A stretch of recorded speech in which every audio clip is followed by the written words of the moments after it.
Azlan شاہ جو خاندانی دشمنی سے بچنے کے لیے اور خاندانی روایت سے تنگ آ کر پردیس چلا گیا تھا، آج پورے 10 سال کے بعد واپس لوٹ رہا تھا۔ اس کے آنے کی خوشی سب کو ہی تھی۔ پوری حویلی بقیہ نور بنی ہوئی تھی۔ رانیہ بیگم کے تو گویا خوشی سے زمین پر پاؤں ہی نہیں ٹک رہے تھے۔ وہ کیوں خوش نہ ہوتی؟ اتنے سالوں بعد تو ان کا بیٹا ان کے پاس واپس آ رہا تھا۔ نہیں، ایسے لگ رہا تھا جیسے آج پھر سے دوبارہ جی اٹھی ہو۔ ان کی تو آنکھیں ترس گئی تھی اذلان شاہ کو دیکھنے کے لیے۔ آج کتنے سالوں کے بعد ان کی بے قرار ممتا سیراب ہونے جا رہی تھی۔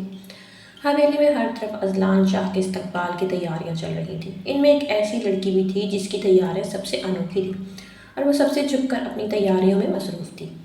بار بار وہ دروازے کی طرف بھی دیکھ رہی تھی، کہیں کوئی کمرے میں آ تو نہیں گیا۔ اس حویلی میں رانیہ بیگم واحد عورت تھی جنہوں نے حویلی کو وارث دیا تھا اذلان شاہ کی صورت میں، جبکہ ان کی جیٹھانی کی صرف 3 ہی بیٹیاں تھیں۔ رانیہ بیگم تو ہواؤں میں اڑتی جا رہی تھی۔ اوپر سے ساس سسر کا رویہ بھی ایسا تھا جیسے اس نے بہت بڑا کارنامہ سر انجام دیا۔ زرینہ تو بالکل سائڈ پہ چلی گئی تھی۔ ہر طرف رانیہ بیگم کی ہی حکمرانی تھی۔ ساس بھی انہی کی بات کو اہمیت دیتی تھی اور شوہر تو تھا ہی ان کا دیوانہ۔ بیٹے کے بعد سے تو ان کی حیثیت بہت مضبوط ہو گئی تھی۔ جبکہ زرینہ بیگم ایک دیو سی شخصیت کی مالک تھی، ویسے بھی کم گو تھی۔ اوپر تلے 3 بیٹیوں کے پیدائش نے تو انہیں بالکل ہی کسی دیوار کے ساتھ لگا دیا تھا۔ ان کی اہمیت صفر ہو گئی تھی۔ نہ تو وہ کسی بات میں بول سکتی تھیں، نہ ہی کسی پر اپنا فیصلہ صادر کر سکتی تھیں۔ لے دے کہ ان کا زور اپنی بیٹیوں پر ہی چلتا تھا۔ ذرا ذرا سی بات پہ انہیں روئی کی طرح دھنک کے رکھ دیتی تاکہ ان کی وجہ سے کل کو کوئی بات نہ سننی پڑے۔ انہوں نے اپنی بیٹیوں کو خود سے دور کر دیا تھا۔ ان کی بیجا سختی، مار پیٹ کرتی تھی۔ ان کی تربیت میں انہوں نے کسی چیز کی کمی نہیں آنے دی تھی۔ سینا پرونا، کھانا پکانا سب کو چھوٹی عمر میں ہی سکھا دیا۔ آج وہ بھی خوش تھیں کہ حویلی کی رونق واپس لوٹ کر آ رہی ہے۔ اور ایزل اس حویلی کی واحد لڑکی تھی جو سب سے مختلف تھی۔ اپنے ارادوں میں چٹان تھی۔ اس کے خواب تھے، خواہشات تھیں۔ وہ سب سے الگ سوچتی تھی، اپنے ماحول سے خائف بھی رہتی تھی۔ آج کا دن اس کے لیے بھی محبت کا پیغام لے کر طلوع ہوا تھا۔ اس کے لیے اپنے دل کی دھڑکنوں کو سنبھالنا بہت مشکل ہو رہا تھا۔ اپنے چہرے پر آنے والی بے ساختہ خوشی کو وہ چھپانے کے لیے ناکام کوشش کرنے لگی۔ چہرے پر حیا کی فطری لالی بکھری تھی، آنکھوں میں آنے والی زندگی کی خوشیوں کی چمک تھی، اور دل میں یہی سوچ رہی تھی کہ پتہ نہیں اذلان شاہ کو اس کا یہ رشتہ یاد بھی ہوگا یا نہیں۔ وہ رشتہ جو 10 سال پہلے ان دونوں کے درمیان نکاح کی صورت میں قائم ہوا تھا، وہ اس کی منقوہ تھی، اس کی امانت تھی، اور یہ احساس اتنا زور آور تھا کہ وہ اپنے دل کو اسے سوچنے سے روک نہیں پا رہی تھی۔ وہ تو پوری شان سے اس کے دل میں برجمان ہو گیا تھا۔ وہ خود کو کوس رہی تھی کہ کیوں اسے اتنا یاد کیا، کیوں اس کے بارے میں اتنا سوچا کہ وہ اس کے خوابوں پر بری طرح مسلط ہو گیا، اس کے دل کا مکین بن گیا۔ تیاریاں تو ازل نے خوب ہی کی تھی، مگر یہ تیاریاں اس نے خفیہ طور پر کی، کسی کو بھی ان تیاریوں کی بھنک بھی نہیں پڑنے دی۔ کتنے دن پہلے ہی اس نے اپنے چہرے پہ اپٹن کا استعمال کرنا شروع کر دیا۔ ہونٹوں پر بھی گھر میں ہی گلاب کی پنکھڑیوں کا بام بنا کر لیپ کرنا شروع کر دیا تھا، جس سے اس کے ہونٹ اور بھی خوبصورت، نرم و ملائم ہو گئے تھے۔ چہرے پر بھی ایک عجیب سی چمک اور لالی آ گئی تھی۔ اسے بھی اس بات کا علم تھا کہ آج اذلان شاہ گھر آ رہا ہے۔ اس نے نیا جوڑا نکالا اور پھر نہا دھو کر کپڑے تبدیل کر کے وہ بال کھلے چھوڑ کر ہی باہر آ گئی۔ اس نے اپنے چہرے پر کسی قسم کا میک اپ نہیں کیا تھا، کیونکہ ان کی حویلی میں لڑکیوں کا میک اپ کرنا، بناؤ سنگھار کرنا پسند نہیں کیا جاتا تھا۔ مگر وہ اتنی حسین تھی کہ اسے میک اپ کی ضرورت بھی نہیں تھی۔ کمرے سے باہر آئی تو رانیہ بیگم کی نگاہ اس پر پڑی تو وہ ٹھٹک گئی۔ سوچ میں پڑ گئی کہ اسے دیکھ کر میری نگاہ پلٹنا بھول گئی ہے۔ اگر اذلان شاہ کا دل اس پر آ گیا اور وہ اسے دیکھ کر کہیں اور دیکھنے کے قابل نہ رہا تو میں کیا کروں گی؟ میرا بیٹا تو میرے ہاتھ سے نکل جائے گا۔ وہ تو پہلے ہی اس رشتے کی مخالف تھی۔ ایزل بھی شرمائی شرمائی سی حویلی میں پھر رہی تھی۔ وہ بھی بظاہر تیاریوں کا جائزہ لے رہی تھی، مگر در حقیقت ہوئی جاننے کے لیے بےتاب تھی کہ اذلان شاہ کتنی دیر میں پہنچ رہا ہے۔ رانیہ بیگم اسے دیکھ کر اپنے لہجے کی کڑواہٹ میں قابو نہیں رکھ پائیں۔ یہ تم کیا شرمائی شرمائی سی نئی نویلی دلہن کی طرح پھر رہی ہو؟ ایسے لگ رہا ہے جیسے تمہاری بارات آنے والی ہے۔ اوپر سے چڑیلوں کی طرح بال بھی کھلے چھوڑ رکھے ہیں۔ جاؤ بال چٹیا میں باندھ کے آؤ۔ ان کی اتنی تلخ بات پر ایزل بری طرح چینپ گئی تھی۔ کچھ بولنے کی خواہش میں وہ محض ہونٹ کاٹتی رہ گئی۔ جانتی ہو کہ لڑکیوں کا کیوں تیار ہونا پسند نہیں کیا جاتا؟ جا کر کچن میں کام دیکھو۔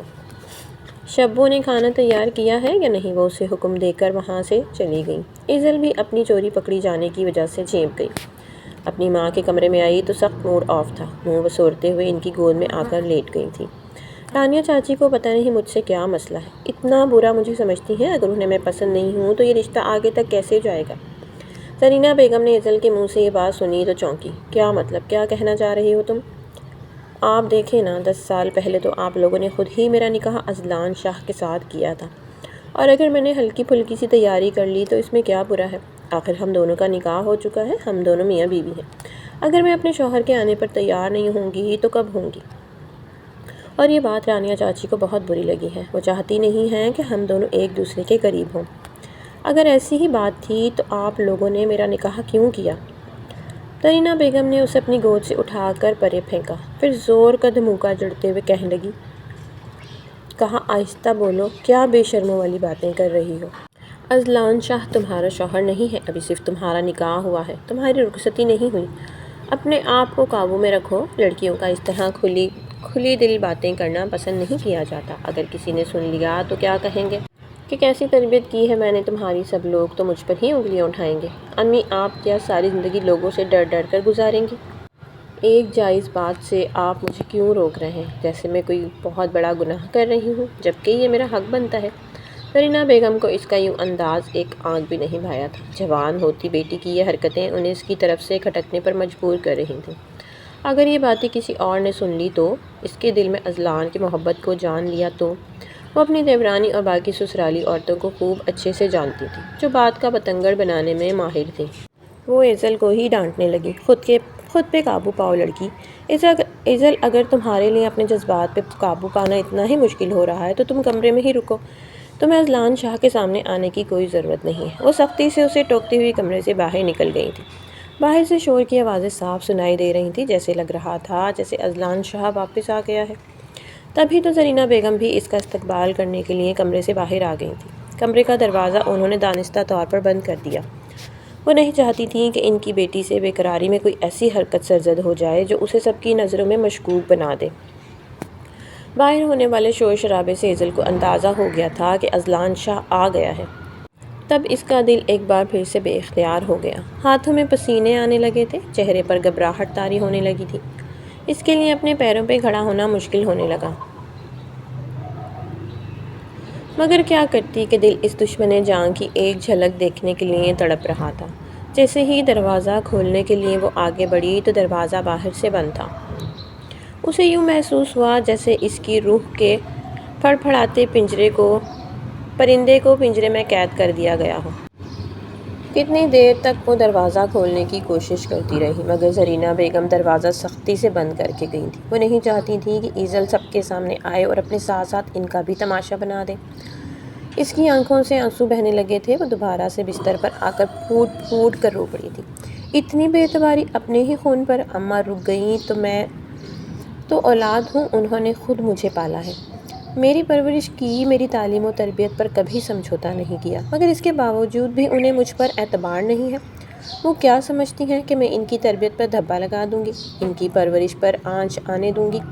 میں چچی سے کیا گلہ کروں، میری تو سگی ماں اعتبار کرنے پر تیار نہیں ہے۔ ایزل کو ہمیشہ سے حویلی کی فرسودہ روایات پر سخت غصہ آتا تھا، وہ ان چیزوں سے ہمیشہ سے ہی خائف رہتی۔ اس کا دل چاہتا کہ ان تمام روایتوں سے بغاوت کر کے اپنی ایک الگ دنیا بسا لے، جہاں پر نہ کوئی روک ٹوک ہوتی، نہ رسم و رواج ہوتے۔ وہ اذلان شاہ کے ساتھ محبت بھری زندگی کی شروعات کرتی۔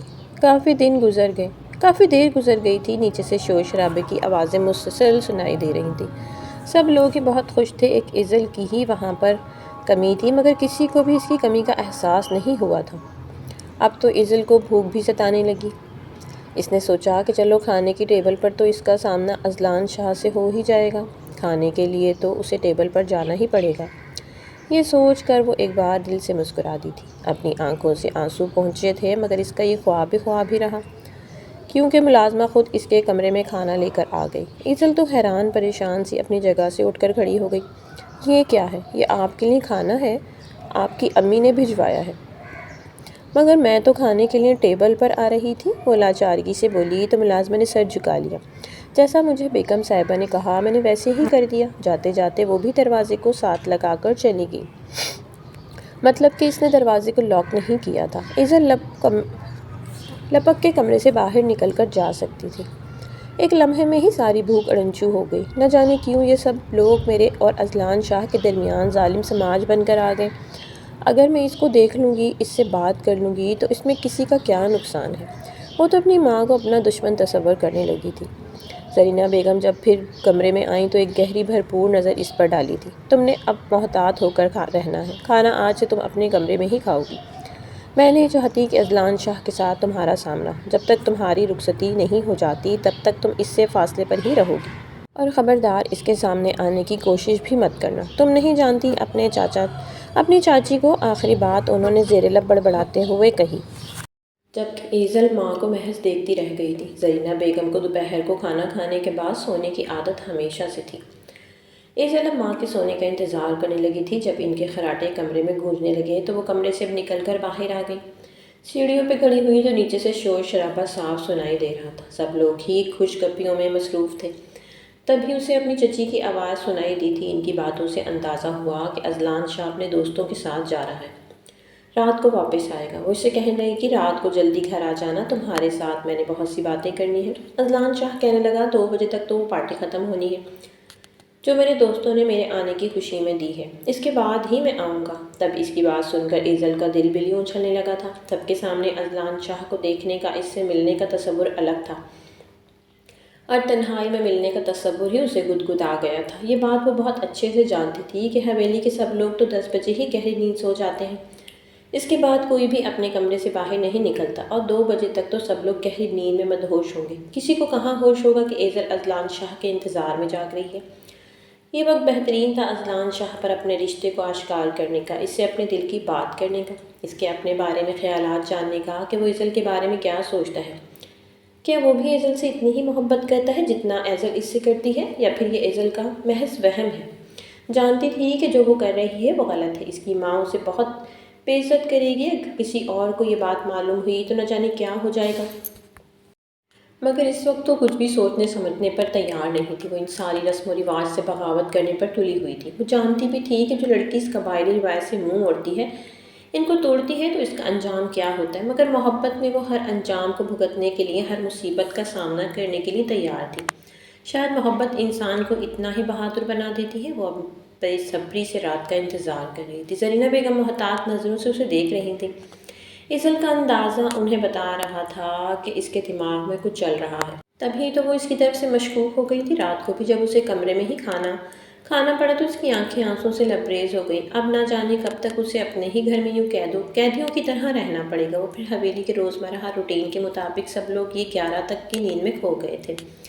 زرینہ بیگم بھی گہری نیند میں تھی، جبکہ ایزل اذلان شاہ کا انتظار کر رہی تھی، کب وہ گھر آئے اور کب وہ اس سے بات کرے۔ اس کی نظریں بار بار گھڑی کی سوئیوں پر ٹکی ہوئی تھیں۔ وہ بمشکل اپنی نیند پر قابو پائے ہوئی تھی۔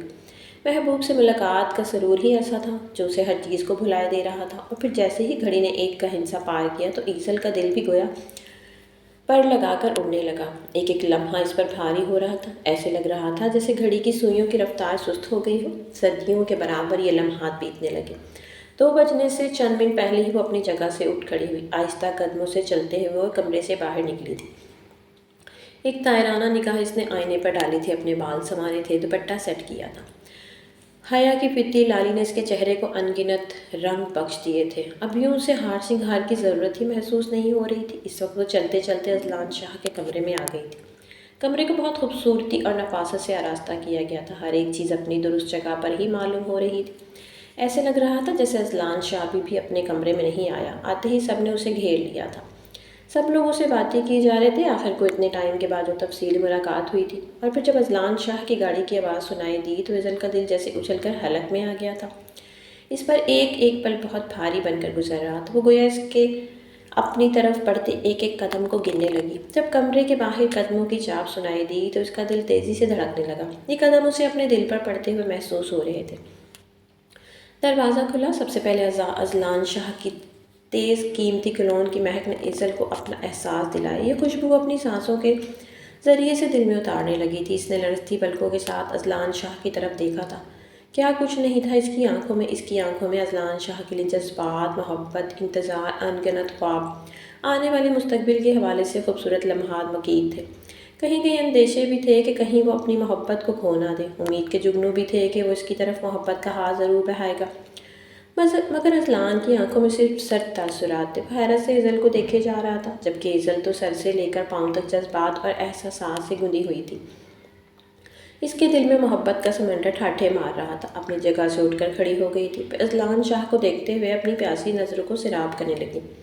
اذلان شاہ زیادہ دیر تک اپنی حیرت پر قابو نہیں رکھ پایا۔ کون ہو تم اور یہاں اس وقت کیا کر رہی ہو؟ اس کی بات پر ایزل کو دھچکا لگا تھا، مطلب کہ وہ اسے جانتا ہی نہیں تھا۔ وہ اس کی منکوہا تھی، اس کی محبت میں گوڈے گوڈے ڈوب چکی تھی۔ ہر وقت وہ اس کے خیالوں پر مسلط رہتا تھا، جبکہ وہ خود اس سے پوچھ رہا تھا کہ تم کون ہو؟ ایزل نے سوچا کہ شاید اس نے پہچانا نہیں ہے، تبھی شرماتے ہوئے کہنے لگی، میں ایزل ہوں۔ یہ بات کہتے ہوئے اس نے اپنی پلکیں یوں جھکا لی جیسے ابھی اذلان شاہ اس کے پاس آ کر اس کا ہاتھ تھام لے گا، اسے اپنی محبت کا اظہار کرے گا، اس پہ اپنی شدتیں چاہتیں بیان کرے گا۔ مگر اذلان شاہ کی بات سن کر ایک بار پھر سے وہ حیران رہ گئی تھی۔ کون ایزل؟ میں کسی ایزل کو نہیں جانتا، پہلی بار یہ نام سن رہا ہوں۔ اذلان شاہ کے ہر انداز سے یہی احساس ہو رہا تھا کہ وہ جو کہہ رہا ہے وہ سچ ہے۔ وہ واقعی ایزل کے بارے میں کچھ بھی نہیں جانتا۔ کیا آپ سچ میں میرے بارے میں نہیں جانتے؟ وہ بے یقینی سے بولی تو اب کی بار وہ قدرے جھنجھلا گیا تھا۔ کیا تم یہاں پر آنے والی کوئی نئی ملازمہ ہو؟ تم بہت خاص ملازمہ ہو کیا؟ ماما نے تو مجھے کہا تھا کہ سارے ملازم شام کو اپنے اپنے کوارٹروں میں چلے جاتے ہیں۔ مجھے تو انہوں نے نہیں بتایا تھا کہ خوبصورت سی ملازمہ میرے کمرے میں بھی موجود ہوگی۔ ہماری حویلی میں یہ روایت کب سے قائم ہوئی ہے؟ وہ حیرت اور ناگواری سے بولنے لگا تو ایزل کو اس کی بات پر شدید دھچکا لگا تھا۔ وہ اسے سمجھ رہا تھا کہ وہ اسے ملازمہ لگ رہی ہے۔ وہ تو اذلان شاہ سے کچھ اور ہی سننے کی خواہش مند تھی، مگر اس نے اسے ملازمہ بنا دیا تھا۔ میں ملازمہ نہیں ہوں، میں آپ کی منکوہا ہوں، آپ کی بیوی۔ بچپن میں ہمارا نکاح ہوا تھا۔ کیا اب یہ بات بھول گئے ہیں؟ اذلان شاہ کے چہرے پر ناگواری چھا گئی۔ دیکھو لڑکی، تم کون ہو میں نہیں جانتا، اور یہ جو تم کہہ رہی ہو مجھے کچھ بھی سمجھ نہیں آ رہا۔ تمہاری باتیں میرے سر کے اوپر سے گزر رہی ہیں۔ ویسے بھی اس وقت میں بہت تھکا ہوا ہوں، میں بھرپور نیند لینا چاہتا۔ تم جاؤ یہاں سے، میں صبح اپنے ابو سے پوچھوں گا کہ ایزل کون ہے، اور یہ جو تم خود کو میری منکوہا کہہ رہی ہو اس بات کی سچائی بھی کل واضح ہو جائے گی۔ وہ بیزار سے انداز سے بولا تو ایزل پریشانی سے اسے دیکھنے لگی تھی۔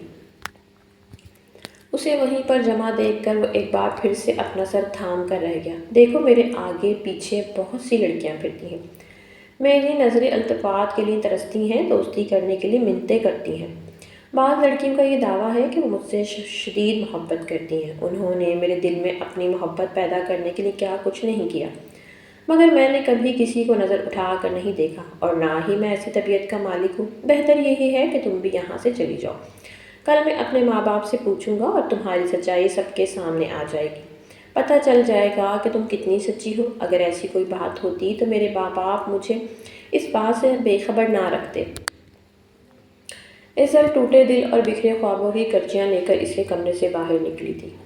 یہ سوچ کر اس کا دل دھڑک رہا تھا کہ اگر کل سب کے سامنے اذلان شاہ نے اس بات کا ذکر کیا کہ وہ رات کو اس کے کمرے میں آئی تھی، اس کی بیوی ہونے کا دعویٰ کر رہی تھی، تو کیا ہوگا؟ مگر نہیں، ایسا نہیں ہو سکتا۔ اذلان شاہ اتنی بڑی بے وقوفی نہیں کر سکتا۔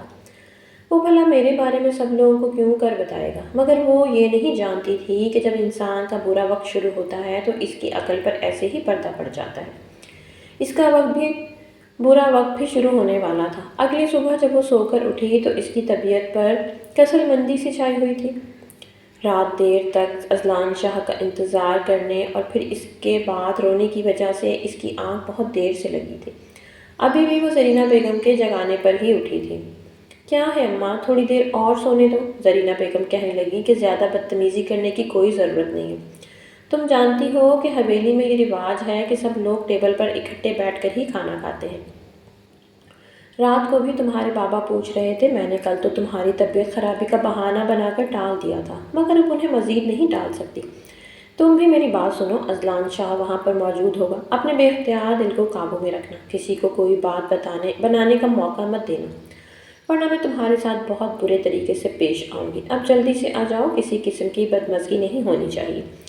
سارے بڑے ٹیبل پر موجود ہیں۔ ایزل اذلان شاہ کا نام سن کر پھر اس کی موجودگی کے بارے میں سوچ کر ہی اپنی جگہ سے فوراً اٹھ کھڑی ہوئی تھی۔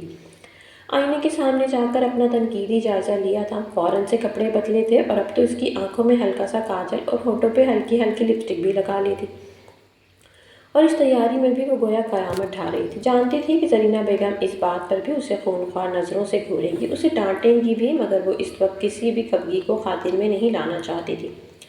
اسے لگتا تھا کہ وہ اپنی جگہ پر بالکل ٹھیک ہے، وہ جو کر رہی ہے وہ صحیح ہے، اس کا شرعی حق ہے۔ جب وہ ٹیبل پر آئی تو ایک لمحے کو اس میں فطری گھبراہٹ اٹھ کر آئی تھی، کیونکہ سب سے پہلے اس کی نظر اذلان شاہ پر پڑی تھی، جو ارد گرد سے بے خبر ناشتہ کرنے میں مصروف تھا۔ آج سے پہلے تو ایزل کو کبھی ایسی سچویشن کا سامنا نہیں کرنا پڑا تھا۔ وہ تو جیسے ہوتی تھی کھانے کی ٹیبل پر آ جاتی تھی۔ اس کا لاپرواہ سا انداز اس وقت محتاط رویے میں تبدیل ہو چکا تھا، کیونکہ اذلان شاہ کی وجہ سے احساسات بدل گئے تھے۔ وہ چھوئی موئی سی بنی اذلان شاہ کی عین سامنے والی کرسی پر بیٹھ گئی۔ نظریں جھکی ہوئی تھی، دل بار بار چاہ رہا تھا کہ وہ اذلان شاہ کی طرف دیکھے۔ وہ مشکل سے اپنے دل کو ڈپٹ رہی تھی۔ اس کے برابر میں ہی زرینہ بیگم بیٹھی ہوئی تھی، جو بار بار تنقیدی نظروں سے اسے دیکھے جا رہی تھی۔ تبھی اذلان شاہ کی حیرت بھری آواز سنی تھی، اماں یہ لڑکی کون ہے اور یہاں پہ کیا کر رہی ہے؟ کیا نام ہے اس کا؟ اذلان شاہ کی بات پر سب لوگوں نے بے اختیار اس کی طرف دیکھا تھا۔ وہ مزید خود میں سمٹ کر رہ گئی۔ رانیہ بیگم نے گہرا سانس لیا۔ اذلان کی توجہ ایزل کی طرف مبذول دیکھ کر ایک لمحے کو وہ گمسم سی رہ گئیں، تو گویا ان کا شک بے بنیاد نہیں تھا۔ اذلان شاہ نے اسے دیکھتے ہی اس کی موجودگی کا نوٹس لے لیا تھا اور اب اس کے بارے میں استفسار کر رہا تھا، تو ایزل کے بارے میں انہیں بتانا ہی پڑا۔ یہ تمہاری تایا کی بیٹی ہے، اور بس کریں اماں، یہ اور میرے تایا کی بیٹی۔ رات کو اس نے جو حرکت کی ہے اسے دیکھ کر تو مجھے اس پر شدید غصہ آیا تھا۔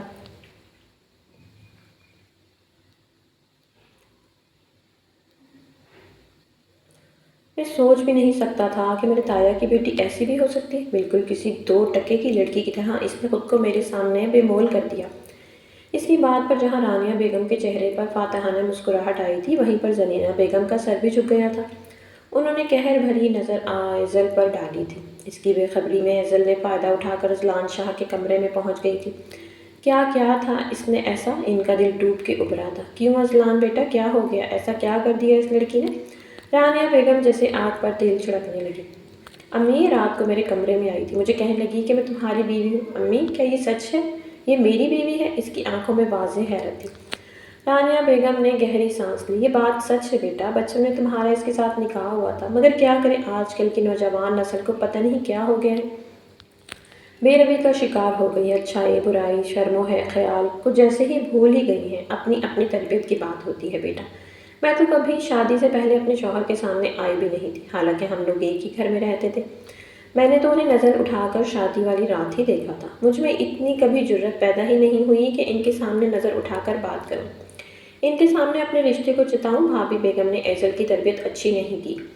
میں تو یہی سوچ رہی تھی کہ تمہارے آنے کے بعد رخصتی کر دی جائے گی، مگر شاید ایزل کو بہت جلدی ہے۔ زرینہ بیگم کا مزید سر شرم سے جھک گیا تھا۔ ان کے شوہر بھی انہیں پوری طرح سے گھور گھور کر دیکھ رہے تھے۔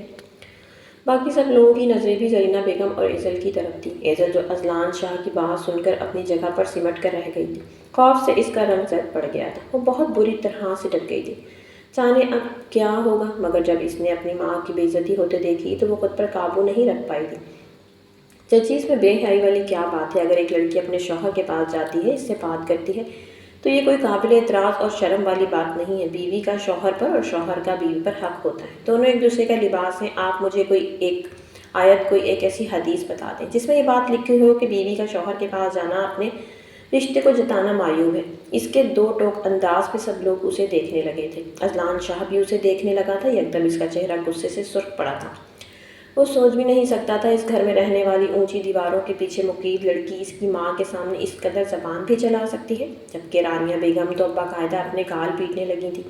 توبہ توبہ، زبان تو دیکھو اس لڑکی کی، ایک تو خود بے مول کیا، شرم و حیا نام کو نہیں ہے، اب میرے سامنے زبان لڑا رہی ہے۔ میں آپ کے سامنے زبان نہیں لڑا رہی، میں صرف یہ کہہ رہی ہوں کہ اپنے شوہر کے ساتھ بات کرنا بری بات نہیں ہے، اور اگر کوئی لڑکی شوہر کے ساتھ بات نہیں کرتی تو اس سے یہ کہاں ثابت ہوتا ہے کہ وہ لڑکی حیا والی ہے؟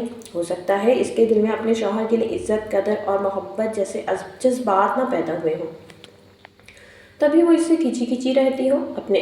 آپ اپنے شوہر سے بات تو نہیں کرتی، مگر دن بھر آپ ملازموں کے سامنے جیسے گندے مذاق، گندی گفتگو کرتی ہیں، اسے بہت اچھے سے جانتی ہیں، اور یہ سب بھی غلط ہے۔ بس کر دو لڑکی، خبردار اگر تمہاری منہ سے آواز نکلی تو میری ماں کے سامنے زبان چلا رہی ہو۔ اذلان شاہ اسے غصے سے ڈپٹتے ہوئے بولا تو اب کی بار وہ خاموش ہو گئی تھی۔ شکیل شاہ بھی اپنی بیوی کی طرف غصے سے دیکھنے لگے تھے۔ زرینہ، یہ تربیت ہے تمہاری؟ یہ سارا تمہارا ہی کیا دھرا ہے، تمہاری ہی شہ پر یہ بڑوں کے درمیان بیٹھ کر زبان چلا رہی ہے۔ تم اسے کتابیں لا کر دیتی رہی ہو، نہ یہ سارا کیا دھرا انہی کتابوں کا ہے۔ تمہاری وجہ سے مجھے بھی اس لڑکی نے سب کے سامنے شرمندہ کر دیا ہے۔ زرینہ بیگم کی آنکھوں کے کنارے آنسو سے بھیگ گئے تھے۔ وہ اپنے آنسو پونچھتے ہوئے وہاں سے اٹھ کر چلی گئی تھی، جبکہ ایزل بھی کچھ دیر پہلے ہی اپنی کرسی گھسیٹ کر وہاں سے اٹھ کھڑی ہوئی تھی۔ یوں بھی اب اسے کچھ بھی کھایا جانے والا نہیں تھا۔ ماحول یکدم بدمزہ ہو گیا تھا۔ ایزل جانتی تھی کہ جتنی دیر وہ یہاں پر رہی سب اسے لعن طعن کرتے رہیں گے۔ کمرے میں آئی تو زرینہ بیگم رو رہی تھی، اور وہ پھر ایک دم اسے بالوں سے پکڑ کر اپنے سامنے کیا۔ تم نے مجھے سب کے سامنے شرمندہ کروا دیا، میری عزت دو کوڑی کی گھر کے رکھ دی۔ اس دن کے لیے میں نے تمہاری ہر بات مانی، تمہیں یہ کتابیں لا کر دی تھی۔ ایزل کے منہ سے زور درد سے کر رہا نکلی تھی۔ اماں بس کریں، چھوڑ دیں مجھے، کچھ بھی غلط نہیں کیا میں نے، اور اس کی اجازت مجھے میرا اسلام دیتا ہے۔ یہ دنیا والے کون ہوتے ہیں مجھ سے میرے حق سے روکنے والے؟ اگر اس گھر میں رہنا ہے تو اس گھر کی رسم و روایات کو سمجھنا ہوگا تم اپنے اسلام کو اپنے تک محدود رکھو، یہاں یہ سب نہیں چلے گا۔ ایزل نے ایک جھٹکے سے اپنے بال ان کے ہاتھ سے چھڑائے تھے۔ اماں، یہ میرا اسلام نہیں، اللہ کا اسلام ہے جس پر ہم سب کو عمل کرنا چاہیے۔ اس میں ہم سب کا فائدہ ہے۔ آپ بھی سب کے ساتھ مل کر جہالت والی باتیں کر رہی ہیں۔ مگر زرینہ بیگم تو کچھ سمجھنے پر تیار ہی نہیں تھی۔ وہ تو اب دھاڑے مار مار کر رونے لگی تھی۔ تم نے مجھے سب کے سامنے شرمندہ کروا دیا ایزل، تم نے مجھے کسی کو منہ دکھانے کے قابل نہیں چھوڑا۔ اب میں کیا کروں گی؟ اماں، جس چیز کی اسلام اجازت دیتا ہے اس بات پر شرمندگی کس بات کی؟ تمہیں زیادہ ملوانی بننے کی ضرورت نہیں ہے۔ خبردار، اب تمہارے منہ سے کوئی آواز نکلی تو وہ روتے ہوئے اسے کوسنے دینے لگی۔ ایزل بھی اب ماں کے رویے پر بہت دل برداشتہ ہوئی تھی۔ اسے تو اذلان شاہ سے بھی ایسی بے مروتی کی امید نہیں تھی، اوپر سے ماں کا ایسا رویہ۔ وہ بری طرح سے رونے لگی تھی۔ اس حویلی میں رہنے والے تعلیم اور شعور سے بے بہرا تھے۔ اپنی روایات کو وہ حرف آخر سمجھتے تھے۔ اگر کوئی ان سے ہٹ کر بات کرتا تو انہیں لگتا کہ قبائلی روایات سے بغاوت کی جا رہی ہے۔ حویلی کے لوگ دنیا سے کس قدر مختلف تھے جنہیں اپنی بنیادی ضروریات کا ہی علم نہیں تھا۔ انہیں لگتا تھا کہ یہ سیمنٹ بجری کی بنی ہوئی اونچی اونچی دیواریں انسان کو عظیم بناتی ہیں، جبکہ انسان کو تعلیم شعور اسے عظیم درجات پر پہنچاتا ہے۔ اور اذلان شاہ تو پڑھا لکھا تھا، مگر وہ بھی افسوس کے روایتی قبائلی لوگوں جیسا ہی نکلا تھا، جن کا تعلیم بھی کچھ نہیں بگاڑ پاتی۔ وہ تو اس ماحول سے بہت دور رہا، پھر وہ کیوں ان جاہلانہ رسم و رواج پر کاربند نظر آ رہا تھا؟ انگلینڈ جیسے ماحول میں رہ کر بھی وہ اندر سے ویسا کا ہی ویسا تھا۔ ایزل کو اس کے رویے پہ بہت ہی زیادہ دکھ ہوا تھا۔ اس کا بات کرنے کا انداز بھی بہت ہی زیادہ حد تک آمیز تھا۔ اس نے سوچا کہ میں بلا وجہ ایسے ہی انسان پر اپنے جذبات لٹاتی رہی۔ اس انسان کے لیے اپنا وقت برباد کیا۔ یہ انسان تو اس قابل ہے ہی نہیں کہ وہ اس کے ساتھ شادی جیسا پاکیزہ بندھن باندھا جائے۔ اس انسان کو دوسرے کے احساسات اور جذبات کی پرواہ نہ ہو۔ انسان کبھی بھی عورت کو خوش نہیں رکھ سکتا۔ ایک لمحے میں ہی اذلان شاہ اس کا دل سے اتر گیا۔ وہ لمحات جن کے بارے میں وہ سوچ سوچ کر پاگل ہو رہی تھی، وہ لمحات ان دونوں کے درمیان آ کر بھی گزرے تھے، مگر وہ لمحات اس کے خیالات اور خوابوں سے بالکل الٹ تھے۔ اس شخص کی آنکھوں میں اپنے لیے بیگانگی، وہ سب کی موجودگی میں اپنے لیے طنزیہ انداز میں گفتگو سننا اس کے لیے بہت مشکل تھا، بہت مشکل طلب مرحلہ تھا۔ اس نے سوچا کہ ایسے مغرور خود پسند روایتی مرد سے شادی کرنے سے بہتر ہے کسی جاہل مرد کے ساتھ ہی شادی کر لی جائے، کیونکہ وہ جیسا ہوگا ویسا نظر تو آ رہا ہوگا۔ اذلان شاہ جیسا منافق تو نہیں ہوگا۔ اس کے فیس بک آئی ڈی سے تو ایسے محسوس ہوتا تھا جیسے اس سے زیادہ پڑھا لکھا، وسیع قلب، کھلے ذہن کا مالک اس دنیا میں کوئی دوسرا مرد نہیں ہے۔ وہ اسی وجہ سے اس سے زیادہ متاثر بھی ہو گئی تھی کہ یہ انسان اس کو سمجھ سکتا ہے، اس کے احساسات کی، جذبات کی قدر بھی کرے گا۔ مگر یہ تو اب جا کر ایزل کو معلوم ہوا تھا کہ جیسا وہ نظر آ رہا ہے ویسا وہ ہرگز بھی نہیں ہے۔ وہ محض پتھر کے ساتھ سر پھوڑ رہی ہے۔ اب اس نے یہ فیصلہ کر لیا تھا کہ وہ اذلان شاہ سے اپنا آپ بنوا کے رہے گی۔ جتنا اس نے اذلان شاہ پر غور کیا تھا، اپنی آئی ڈی سے، اپنے اسٹیٹس سے، وہ یوں محسوس ہوتا تھا جیسے کہ اسے فطرت سے، خوبصورتی سے بہت لگاؤ ہو۔ وہ ایسی تصاویر اپنی وال پر شیئر بھی کرتا تھا جو فطرت سے قریب تر ہوتی تھی، جو اس کے حسن پرست طبیعت کی عکاسی کرتی ہوئی پائی جاتی تھی۔ ایزل نے اپنی سرخ رنگ کی میکسی نکالی۔ نہا دھو کر وہ آئینے کے سامنے آ کر کھڑی ہو گئی تھی۔ اب ایک نئی ایزل کے روپ میں اس نے جنم لیا تھا۔ جب بھی اس کے جذبات پر ٹھیس لگتی تھی، جب بھی سب لوگ اسے برا بھلا کہتے تھے، تو وہ یوں ہی چھوئی موئی سی چٹان بن جایا کرتی تھی۔ وہ اس قدر سختی اس کے انداز میں نمایاں نظر آتی تھی جو سب لوگوں کو ٹھٹکنے پر مجبور کر دیا کرتی تھی۔ اپنی خوبصورتی کے بارے میں وہ اچھی طرح سے آگاہ تھی اور یہ بھی جانتی تھی کہ ذرا سی تیاری سے اس کا یہ سلگا دینے والا حسن دو آتشا ہو جاتا ہے۔ اذلان شاہ جیسے حسن پرست مرد کے لیے اس کو نظر انداز کرنا بالکل بھی آسان نہیں ہوگا۔ وہ خود اس کی طرف مائل ہوگا اور وہ تب کیا کرے گی؟ بالکل اسی طرح سے اس کے جذبات کو رون ڈالے گی، اس کے احساسات کا قتل کر دے گی، جیسا اذلان شاہ نے اس کے ساتھ کیا۔ اس کی قدر نہیں کی، اسے محبت کا جواب نفرت اور بیگانگی سے دیا تھا۔ یہ سوچ کر مسکرا رہی تھی کہ اگر یہ سب وہ اذلان شاہ کے ساتھ کرے گی تب اس کے احساسات کیسے ہوں گے، وہ کیسا محسوس کرے گا۔ وہ کھل کر مسکرا رہی تھی۔ اس نے اپنے چہرے پر نہ نظر آنے والا میک اپ کیا تھا۔ یہ سب اس نے یوٹیوب سے ہی سیکھا تھا، کیونکہ ان کے گھر میں حویلی سے باہر جانے کا رواج نہیں تھا۔ میک اپ جیسی چیزوں کو تو خرافات تصور کیا جاتا تھا۔ پڑھائی لکھائی کی بھی اسے بے انتہا ضد کرنے پر ہی اجازت ملی تھی۔ وہ اس گھٹے ہوئے ماحول سے ہمیشہ سے خائف تھی۔ خود کو سنوارنے کے، نکھارنے کے طریقے وہ سوشل میڈیا سے ہی سیکھتی تھی۔ اس نے سوشل میڈیا کا مثبت استعمال کیا تھا اور یہ مثبت استعمال اس کی شخصیت پر نظر بھی آ رہا تھا۔ اس نے گھڑی کی طرف ایک نظر ڈالی، جانتی تھی کہ شام ہونے والی ہے۔ اب تک تو اذلان شاہ ضرور لان کی طرف آئے گا کیونکہ وہ آزاد ماحول میں رہنے کا عادی تھا۔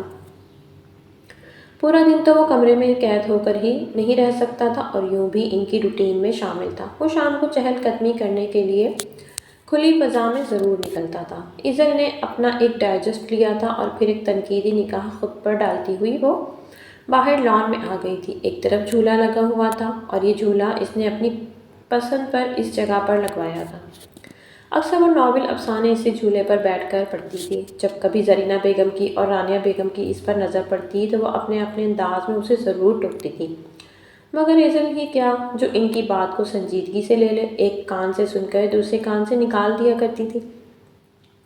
اس وقت وہ بظاہر تو کتاب پڑھنے میں مصروف تھی مگر اس کا ذہن ارد گرد کے مناظر میں مصروف تھا۔ سارا دھیان اذلان شاہ کی طرف تھا۔ اذلان بھی اپنے کمرے سے نکل کر باہر آ گیا تھا۔ ٹہلتے ٹہلتے وہ ایزل کی طرف نکلا، اسے دیکھ کر وہ ٹھٹک کر رہ گیا۔ یہ لڑکی تو بہت خوبصورت تھی، رات کے مقابلے میں اس وقت کئی گنا زیادہ حسین لگ رہی تھی۔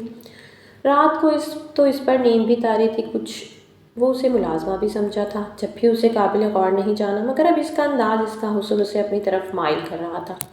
اسے لگا تھا کہ اپنی بے عزتی ہونے کے بعد وہ ایک بار پھر سے اس کے پاس آئے گی، اس سے پوچھے گی کہ اس نے ایسا کیوں کیا۔ اذلان شاہ نے ایزل کی آنکھوں میں اپنے لیے محبت دیکھی تھی، جبھی تو اس کے رعونت میں اضافہ ہو گیا۔ وہ زیادہ اکھڑ طریقے سے اس کے سامنے پیش آنے لگا تھا، جانتا تھا کہ ایسی لڑکیوں پر کیسے قابو پایا جا سکتا ہے۔ پسندیدہ مرد کی بیگانگی دیکھ کر تو وہ اپنے جذبات پر قابو ہی نہیں رکھ پاتی۔ مرد کے دل میں اپنی محبت جگانے کے لیے وہ بار بار اس کی طرف لپکتی ہیں۔ ایزل کے بارے میں بھی اس کا یہی اندازہ تھا۔ اسے جب پتہ چلا کہ وہ اس کی منکوحہ ہے تو اس کے جذبات بھی پہلے سے بدل گئے تھے۔ لڑکی تھی بھی حسین، صورت ایسی کہ سیدھا دل میں اتر جائے۔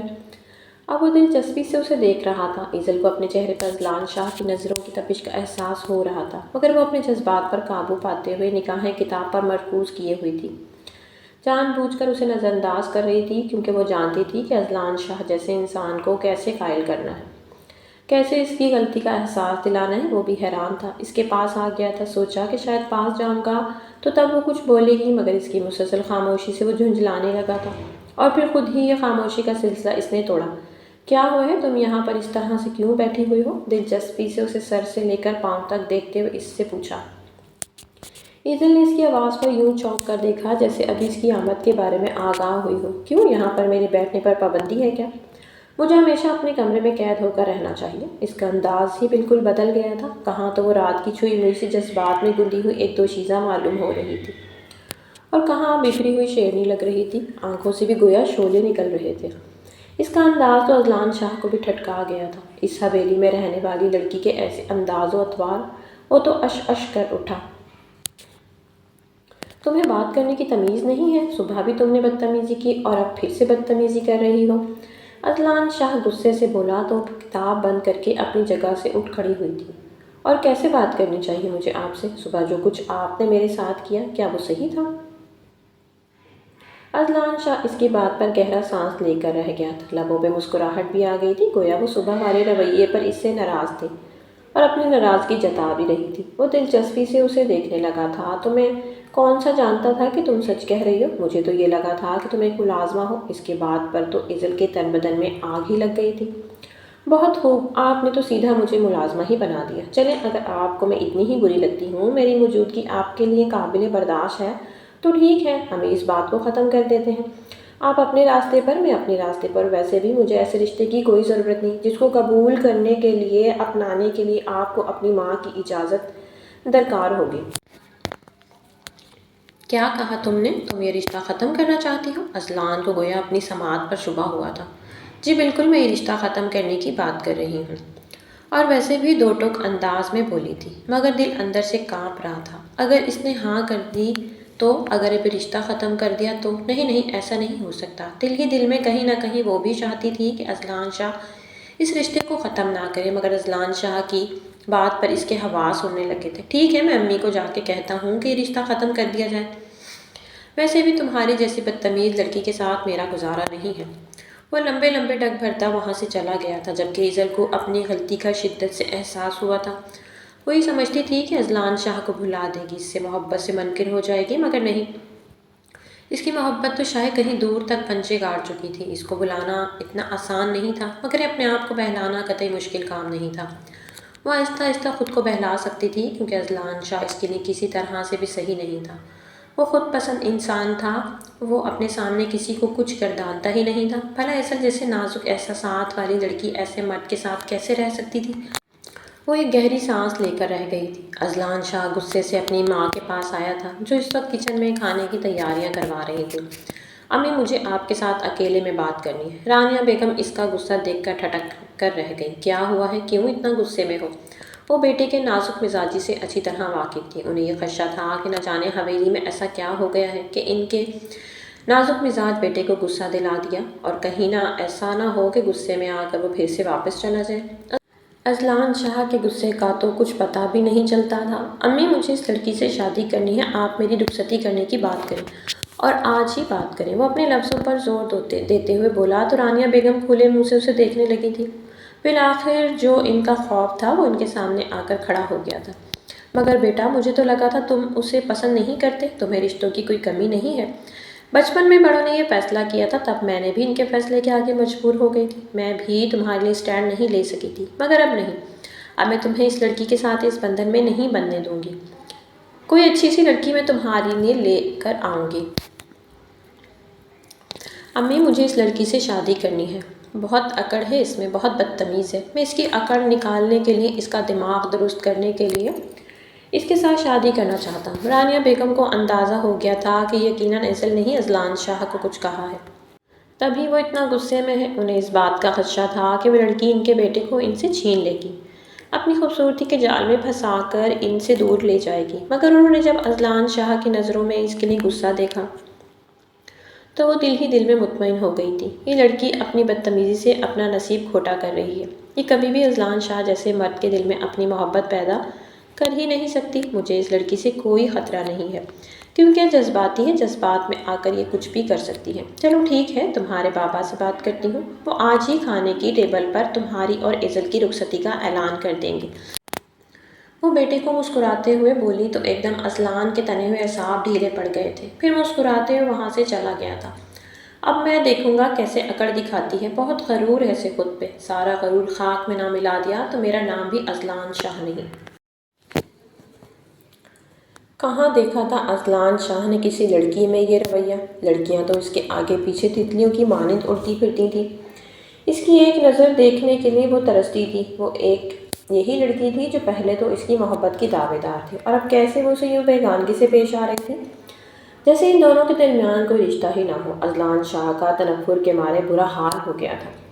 کھانے کی ٹیبل پر رانیہ بیگم نے اس قصے کو چھیڑا تھا۔ 10 سال گزر گئے تھے اس نکاح کو۔ اب میں چاہتی ہوں کہ اذلان شاہ اور ایزل کی رخصتی کر دی جائے۔